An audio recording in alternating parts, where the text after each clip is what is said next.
Alright, so I'm going to preface this with it's a mess down here, so try to ignore all that.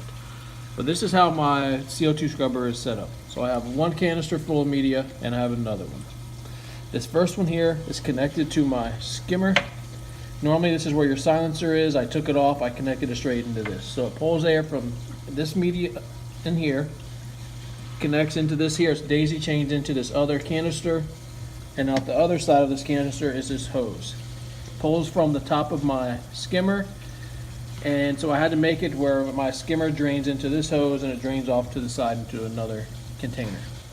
So what's happening is it's pulling air from in here to the top of this here, so it fills up, not fills, so it sucks into here first. So it's everything's being scrubbed out of this one here first. If there's any CO2, it's using this media. And then once this fills up to the purple, you can kind of see it's getting purple. It fills up here, and then it starts using up this one. So the reason I went with two canisters is so I have enough time to change out the media before my pH drops. So I'll see this one getting filled up to purple. If I miss it by a day or two, it'll start using this one.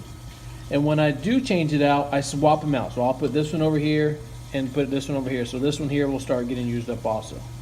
So it gives me a little breathing room to have to change them.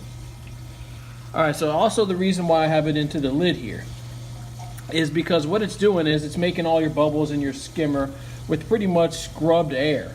So it should be not a lot of CO2 in all these bubbles that it's creating.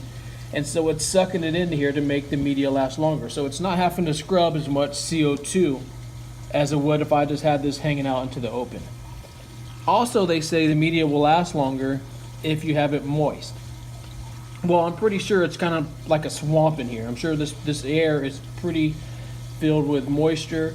You can see even this hose gets a lot of the nasty moisture in it. Even sometimes at the bottom I'll see I don't see any now, but some moisture. So this lasts pretty long. I would say my two canisters last maybe 2 weeks, maybe 2.5 weeks, somewhere in there before I have to change them. So that's pretty much how everything's set up.